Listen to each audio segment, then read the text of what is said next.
क्या हाल है जी आप लोगों का। आज हम पढ़ेंगे केमिस्ट्री का बहुत महत्वपूर्ण प्रश्न जो कभी ना कभी एग्जाम में पूछा है। बिहार बोर्ड में हमेशा कभी ना कभी ये सब प्रश्न दोहरा देता है। देखिए पहला क्वेश्चन क्या है, करें कि पहला क्वेश्चन क्या है, देखिए करें कि ना कि एनिलीन जो है, एनिलीन वो HCl में घुल जाता है क्यों? HCl में घुल जाता है क्यों? घुल जाता है क्यों? देखिए प्रश्न क्या है, कह रहा है कि देखिए एनिलीन जो है HCl में घुल जाता है क्यों। उत्तर देखिए इसका क्या है, आंसर देखिए इसका क्या है। कह रहे हैं कि देखिए एमीन जो होते हैं, एमीन ये क्षारीय प्रकृति के होते हैं। जितने भी एमीन होते हैं वो सब क्या होते हैं? क्षारीय प्रकृति के। यह HCl में घुलकर लवण प्रदान करते हैं। कहा कि देखिए जितने भी एमीन होते हैं वो क्षारीय प्रकृति के होते हैं और वह क्या करते हैं कि HCl में घुलते हैं और लवण बनाते हैं। आप ऐसे भी जानते हैं, 9th-10th से ही पढ़ते आ रहे हैं हम लोग कि जो क्षार होते हैं वो अम्ल में घुलकर लवण बनाते हैं। जो क्षार होते हैं वो अम्ल में घुलकर लवण बनाते हैं। उसी तरह जो एनिलीन है वो क्षार है, ठीक। HCl जो है अम्ल है। ये दोनों का जब मिश्रण होगा तो क्या बनाएगा? लवण बनाएगा। दूसरा प्रश्न देखिए क्या कर रहा है। दूसरा प्रश्न करे कि देखिए अमीन अमोनिया से प्रबल क्षार होता है क्यों? अमीन जो है, अमीन लिखता है कहीं कहीं, इसको एमीन बोलिएगा। करे कि देखिए जो एमीन होते हैं, एमीन वो अमोनिया से प्रबल क्षार होते हैं क्यों? अमोनिया से प्रबल क्षार होते हैं क्यों? देखिए क्या कर रहा है कि एमीन जो है, अमीन वो अमोनिया से प्रबल क्षार होते हैं क्यों? आंसर देखिए इसका क्या है। कह रहे कि देखिए एमीन जो होते हैं, एमीन धनात्मक आई प्रभाव के कारण नाइट्रोजन परमाणु पर इलेक्ट्रॉन घनत्व बढ़ जाता है। अतः एमीन अमोनिया से प्रबल क्षार होता है। मतलब कहा कि देखिए जितने भी एमीन होते हैं इन पर आई प्रभाव होते रहता है। आई प्रभाव कहने का मतलब ना इलेक्ट्रॉन ग्रहण करने की क्षमता, उसके पास कोई ना कोई एक ऐसा चीज होना चाहिए जो इलेक्ट्रॉन को अपना तरफ खींचता हो, उसमें आई प्रभाव दिखाई देगा। तो करिए देखिए एमीन के पास आई प्रभाव धनात्मक होता है, जिसके कारण इलेक्ट्रॉन का घनत्व बढ़ जाता है। अतः अमीन अमोनिया से प्रबल क्षार होता है। अतः अमीन अमोनिया से प्रबल क्षार होता है। अगला क्वेश्चन देखिए क्या है। करें कि अगला क्वेश्चन देखिए अक्रिय गैसों में केवल एक से ही यानी कि जेनन ही सही रासायनिक यौगिक बनाते हैं, ऐसा क्यों? करें कि देखिए जितने भी अक्रिय गैस वाले तत्व होते हैं, जैसे अक्रिय गैस कहने का मतलब वर्ग 18 वाला तत्व। वर्ग 18 की एक तत्व ऐसा है जिसका नाम है जेनन। पूरे वर्ग में आप लोग जो चैप्टर पढ़े होंगे, पी ब्लॉक के बारे में जो चैप्टर पढ़ेंगे तो सबसे लास्ट वाला चैप्टर पढ़े होंगे, क्योंकि 12th में पी ब्लॉक में आपको 4 गो चैप्टर पढ़ना है, वर्ग 15, 16, 17, 18। तो वर्ग 18 में जो पढ़िएगा ना, वर्ग 18 में, तो उसी में एक तत्व मिलेगा आपका जिसका नाम है जेनन। जिसका नाम क्या है? जेनन। यह मात्र एक ऐसा यौगिक है, मात्र एक ऐसा ये परमाणु है, मात्र एक ऐसा परमाणु है जो कि यही एक वर्ग 18 में यौगिक बनाता है, ना तो कोई नहीं बनाता है। क्योंकि कहते हैं ना कि वर्ग 18 वाले जितने भी तत्व होते हैं वह किसी भी तत्व से भी क्रिया करना नहीं चाहते हैं, क्योंकि वो ऑलरेडी क्या होते हैं, उनके अष्टक पूर्ण होते हैं। अब जेकरा भी खुद अष्टक पूरा वो कौन से जुड़ेगा है, कहेगा बाग चुट्टा हमारा भी खुदे, हम तोरा से क्या करेंगे, हमारा पास एक तो संभराइए नहीं रहा है, तोरा के 2 के संभालेंगे, यानी कि वो इलेक्ट्रॉन नहीं लेगा, ठीक है। तो देखिए मात्र है ये एगो है जो यौगिक बनाता है, याद रखिएगा ये हमेशा। वर्ग 18 में मात्र एक जेनन ही है जो रासायनिक यौगिक बनाता है। ऐसा क्यों बनाता है देखिए, करेंगे देखिए अक्रिय गैसों में केवल एक से यानी जेनन ही सही रासायनिक यौगिक बनाती है। कह रहा है कि अक्रिय यौगिकों में जेनन सही रासायनिक यौगिक बनाती है, क्योंकि ठंडा होने पर यह ठोस के रूप में प्राप्त होता है। कह रहे हैं कि देखिए एक सी जो है, एक सी यानी जेनन मात्र वही एक रासायनिक यौगिक बनाता है वर्ग 18 में। क्योंकि यह इसलिए बनाता है क्योंकि ये जब ठंडा होता है ना, ठंडा तो ठोस के रूप में प्राप्त होता है, यानी सॉलिड के रूप में प्राप्त होता है। करे कि देखिए जिसका द्रवनांक 46 डिग्री सेल्सियस होता है।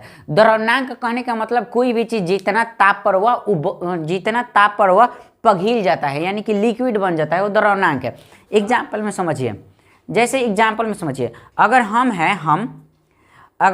है तो अगर हमको जलाया जाएगा तो कितना पर, जितना पर हम पानी छोड़ने लगेंगे ना, यानी कि गलने लगेंगे ना, वो हमारा द्रवनांक हो गया। और जब पूरा उबलने लगेंगे ना तो हमारा क्या हो जाएगा, क्वथनांक हो गया। तो कहा कि देखिए जब ये ठोस के रूप में हो जाता है ना, ये ठोस के रूप में, तो एक 46 डिग्री टेम्परेचर देने से ना, 46 डिग्री गर्म करें से, तो यह किस में चेंज होगा, तो ये होगा आपका लिक्विड में। कितना ताप पर, 46 डिग्री पर, यानी कि 46 डिग्री कनौटी देने पड़ी गैस के। 46 डिग्री ऊँच के दीजिएगा ना, तभी वो क्या करेगा, पिघलना स्टार्ट करेगा, ना तो ना पिघलेगा। बड़ा खतरा है ये।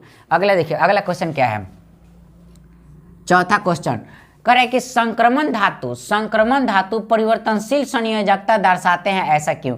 करे कि जितने भी संक्रमण धातु होते हैं, संक्रमण धातु कहने का मतलब डी ब्लॉक के तत्व, कहा कि जितने भी संक्रमण धातु होते हैं वह परिवर्तनशील संयोजकता दर्शाते हैं। मतलब एक ये सब का संयोजकता जो है ना हमेशा चेंज होते रहता है। आज एक हई बात अभियान हो जाए, यानी कि धीरे धीरे इनकी संयोजकता क्या होती है, बदलते रहती है। आज कुछ और है तो कल कुछ और आ जाएगा। ऐसा क्यों होता है, तो देखिए क्या होता है। क्या कि देखिए संक्रमण धातु परिवर्तनशील संयोजकता दर्शाते हैं क्योंकि इनके n-1 इंटू डी, क्योंकि इनके n-1 इंटू डी एवं ns ऑर्बिटल करे कि ns ऑर्बिटल के इलेक्ट्रॉन आबंध के निर्माण में योगदान करते हैं। करे कि देखिए जितने भी डी ब्लॉक के तत्व हैं, डी ब्लॉक के तत्व वह परिवर्तनशील संयोजकता दर्शाते हैं। ऐसा इसलिए दर्शाते हैं क्योंकि इनके जो n-1 इंटू डी, अच्छा ns जो होता है ना, वो आबंध को देखिए इलेक्ट्रॉन का आबंध के निर्माण में योगदान करते हैं। यानी कह रहा है कि इनके जो ऑर्बिटल होते हैं इलेक्ट्रॉन के आबंध, मतलब इलेक्ट्रॉन को बॉन्ड बनाने में क्या करते हैं, मदद करते हैं। इसलिए क्या होते हैं, परिवर्तनशील होते रहते हैं। पांचवा क्वेश्चन क्या है, देखिए कमरे के ताप पर H2O मतलब पानी, उर्दू में H2O को पानी कहा जाता है, संस्कृत में H2O को जल कहा जाता है। इसीलिए देखिएगा जितने भी पंडित जी लोग होते हैं बाबा, वो है ना कभी नहीं कहते हैं कि पानी लाइए, वो कहते हैं कि जल लाइए, जल लीजिए, जल छिड़किए, वधु को जल चढ़ाइए, मतलब कि वह जल ही कहेंगे, वो पानी नहीं कहते हैं। तो देखिए तब पानी जो है उर्दू शब्द है। कह रहा है कि देखिए जो पानी है, पानी यानी H2O द्रव अवस्था में होता है। कह रहा है कि देखिए कमरे के ताप पर H2O द्रव अवस्था में रहते हैं और H2S गैस अवस्था में पाए जाते हैं। H2S जो होते हैं वो गैस अवस्था में पाए जाते हैं। ऐसा काहे, तो कह रहे कि देखिए ऐसा इसलिए होता है क्योंकि देखिए कमरे के ताप पर H2O द्रव में तथा H2S गैस में पाया जाता है। क्योंकि H2O में हाइड्रोजन बॉन्ड पाया जाता है। मतलब कहने का मतलब एक है कि पानी जो है ना, पानी उसमें हाइड्रोजन बॉन्ड पाया जाता है और हाइड्रोजन बॉन्ड पाए जाने के कारण यह लिक्विड में होता है। जबकि H2S में वांडर वाल बल पाया जाता है। अब वांडर